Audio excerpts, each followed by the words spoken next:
Howdy, hello, and welcome to our podcast episode number 18. A dual role for Leonardo DiCaprio. A hero and a villain in one film.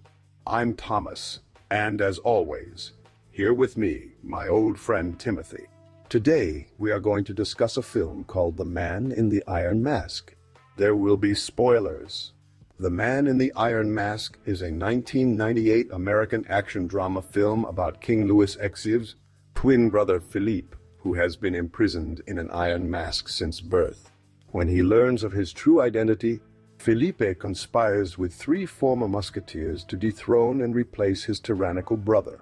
Well, Tim, did you like The Man in the Iron Mask? Well, Tom, I actually found myself quite enjoying this film, despite its somewhat cheesy dialogues and over-the-top action sequences.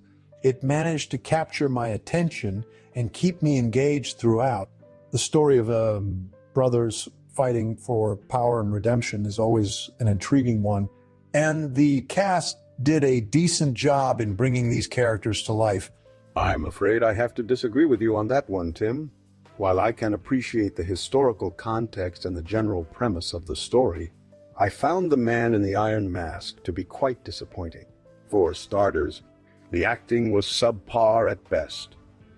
Leonardo DiCaprio's dual role as both Philippe and King Louis Xiv was distracting, to say the least. Additionally, the pacing felt off. There were moments of slow burn tension followed by rushed plot points that left me feeling disconnected from the characters' arcs. Oh, come on now, Thomas. You can't deny the charm DiCaprio brings to any role he plays, and while I admit some parts might have felt a bit rushed, overall I think it served to keep the story moving along at an enjoyable pace. Besides, you can't expect every historical drama to be as masterfully crafted as your beloved BBC productions. Well, Tim, I certainly appreciate your defense of Mr. DiCaprio's acting abilities, but let's not forget that this is a film based on Alexandre Dumas's famous novel, The Vicomte de Bragelonne. As such, it had the potential to be so much more than just another action-packed historical drama. And while I'll concede that BBC productions might not be everyone's cup of tea, they do tend to have a certain level of quality and authenticity that The Man in the Iron Mask fell short of for me. Well, let's talk about the plot for a moment, Tom. As you mentioned earlier, it follows the story of Philippe, who was kept in an iron mask since birth and raised as a peasant due to his twin brother Louis' paranoia. Upon learning of his true identity, Philippe teams up with three former musketeers, Athos, Porthos, and Aramis to overthrow and replace King Louis with himself. Along the way, there are plenty of betrayals, double crossings, and even a little bit of romance thrown in for good measure. The film does an okay job balancing these elements while maintaining the historical context of 17th century France. Yes, I agree that The Man in the Iron Mask has its fair share of twists and turns throughout the story. However, it felt like some aspects were rushed or underdeveloped as a result. For instance, we never really get to know much about Philippe's upbringing apart from his desire for freedom and justice.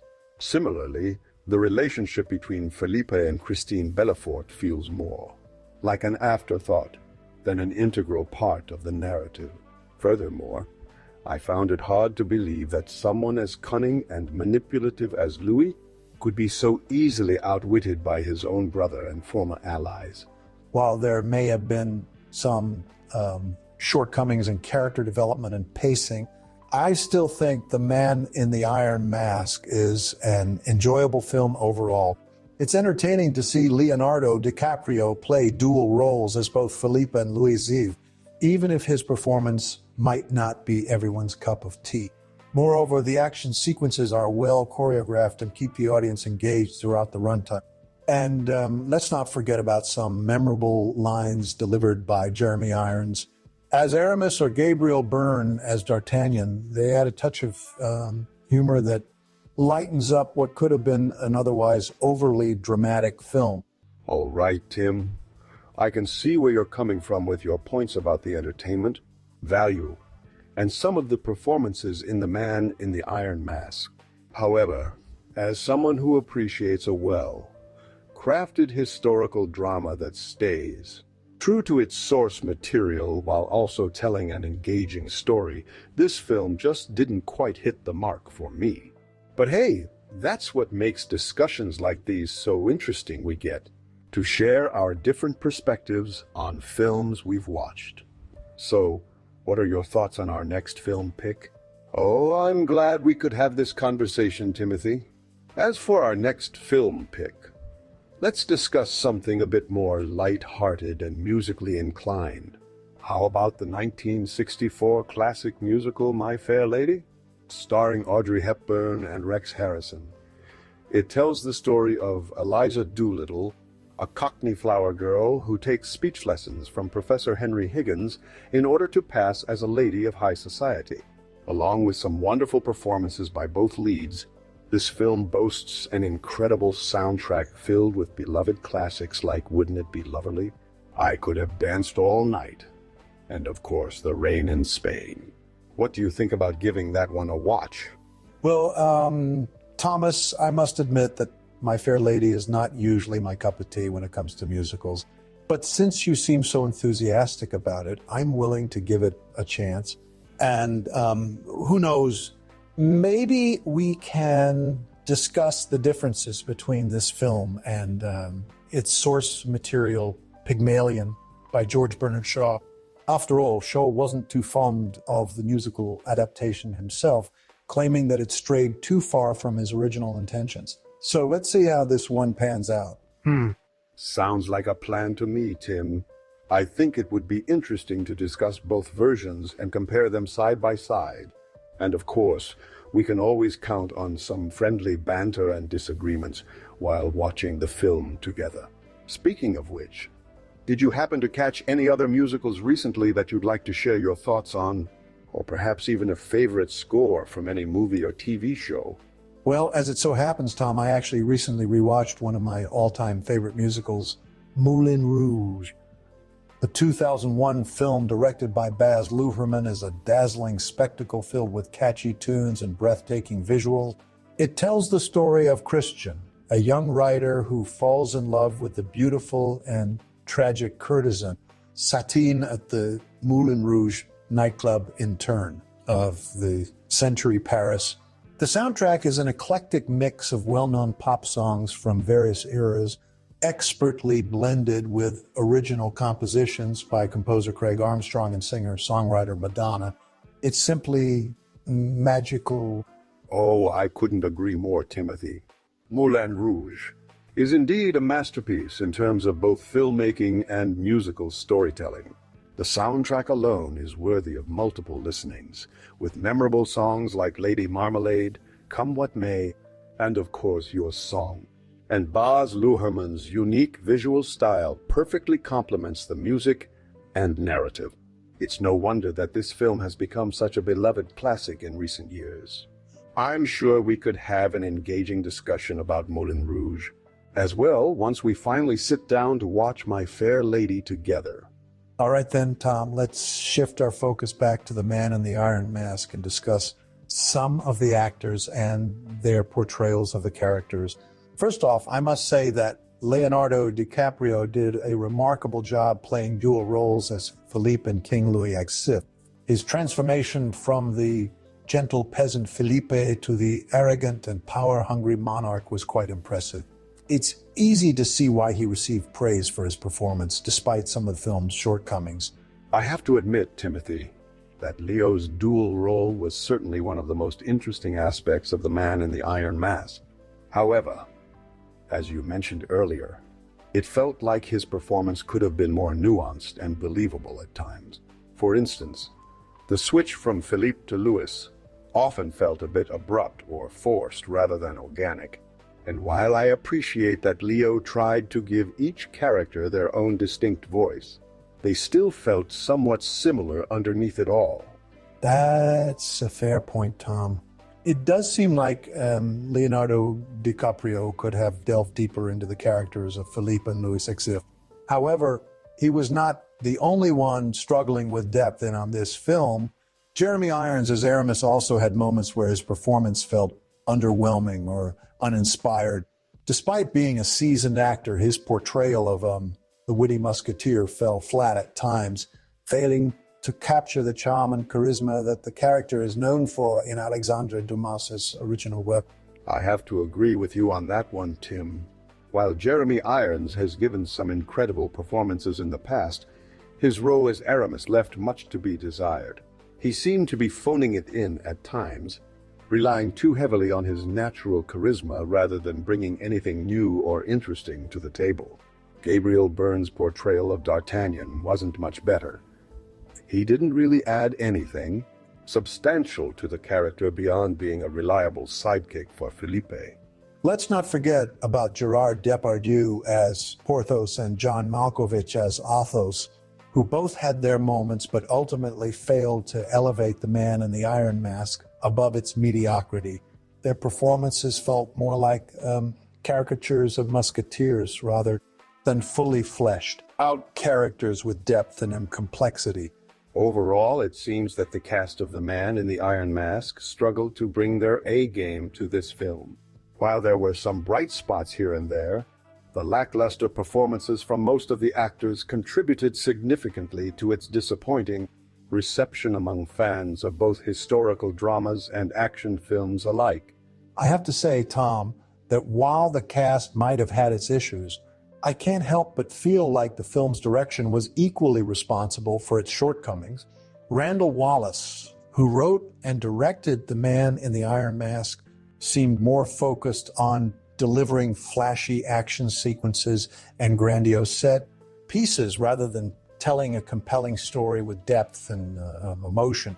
This is especially apparent when you compare his work to other historical dramas like Braveheart or Rob Roy, both of which he wrote scripts for but did not direct. I couldn't agree more, Timothy. The direction in The Man in the Iron Mask felt rather disjointed at times, with some scenes feeling rushed while others dragged on unnecessarily. Additionally, Wallace failed to capture the essence of 17th century France. Instead, the film came across as more of a modern-day action flick set in historical garb. The lack of attention to detail in terms of costume design and production value only served to further detract from the overall experience. Furthermore, Wallace's decision to cast Leonardo DiCaprio in dual roles was a risky one, and it ultimately backfired. As I mentioned earlier, while Leo did an admirable job portraying both Felipe and Louis Exif, his performance often felt more like two separate characters rather than two distinct sides of the same person. This could have been mitigated if Wallace had taken a more nuanced approach to directing these scenes or found a way to better balance the screen time between DiCaprio's dual roles. And let's not forget about the film's pacing issues. As you mentioned earlier, there were moments where the story felt rushed or underdeveloped, while other parts seemed to drag on without much purpose. This could have been remedied if Wallace had spent more time fine-tuning the script and removing unnecessary scenes or plot points. In conclusion, it's clear that both the cast and direction of The Man in the Iron Mask failed to live up to their potential. While there were some positive aspects, such as the historical setting and the occasional well-executed action sequence, these were overshadowed by the film's numerous shortcomings. It's a shame, really, as there was an opportunity here for a compelling retelling of Alexandre Dumas's classic tale, but it ultimately fell flat on its face. I couldn't agree more, Timothy. Despite some initial promise, The Man in the Iron Mask failed to deliver on many fronts.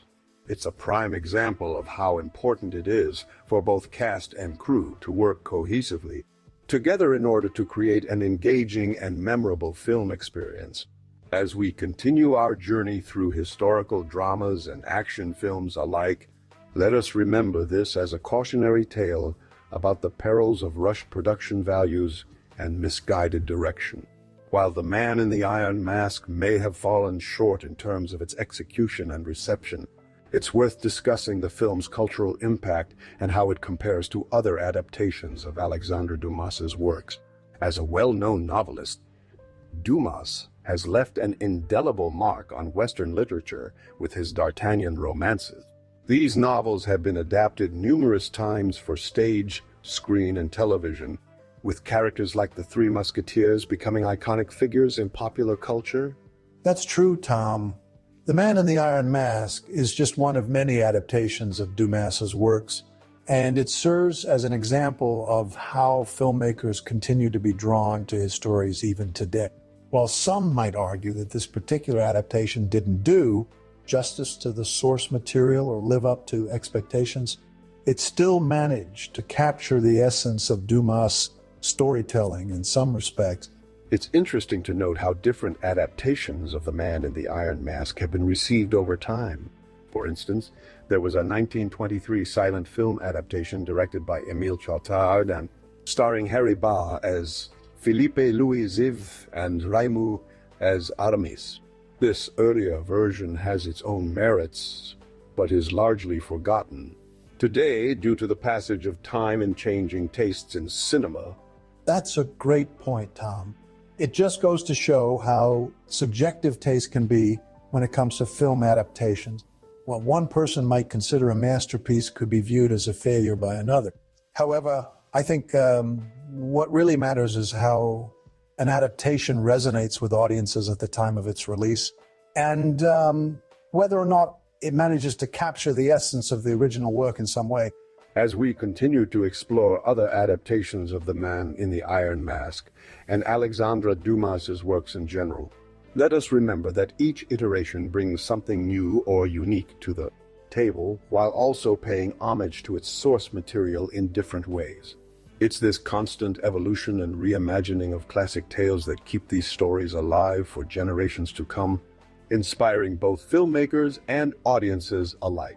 Absolutely. I think it's important to acknowledge the cultural significance of films like The Man in the Iron Mask and how they contribute to our collective understanding of history and literature. While some adaptations may be more successful than others, each one adds something valuable to the conversation about these timeless stories and their enduring appeal. With that said, I think we've reached a natural conclusion for our discussion on The Man in the Iron Mask. Thank you, Tim, for sharing your insights and thoughts on this film. As always, it's been a pleasure engaging with you in our lively debates about cinema and its many facets. Indeed, Tom. It's been a fascinating discussion, to say the least. While we might not see eye to eye on every aspect of The Man in the Iron Mask, it's clear that our differing opinions only serve to enrich the conversation about film adaptations and their relationship with source material. I couldn't agree more, Tim. It's always a pleasure engaging with you, as your insights and perspectives are truly invaluable. And who knows? Maybe one day we'll find ourselves watching another adaptation of Alexandre Dumas's works that will change our minds about The Man in the Iron Mask, or any other film for that matter. As we wrap up this discussion, I would like to leave our viewers with one final thought. While The Man in the Iron Mask might not be everyone's cup of tea, it remains an important part of both cinematic and literary history. Whether you love it or hate it, take a moment to appreciate its impact on popular culture and aim its enduring legacy. And remember, dear viewers, comments, subscriptions, and likes are always welcome. So please feel free to share your thoughts on The Man in the Iron Mask with us. And don't forget to recommend some of your favorite historical dramas or action films for us to discuss in future episodes. Thank you all for joining us today. And we'll see you next time on Tim and Tom's Film Nights.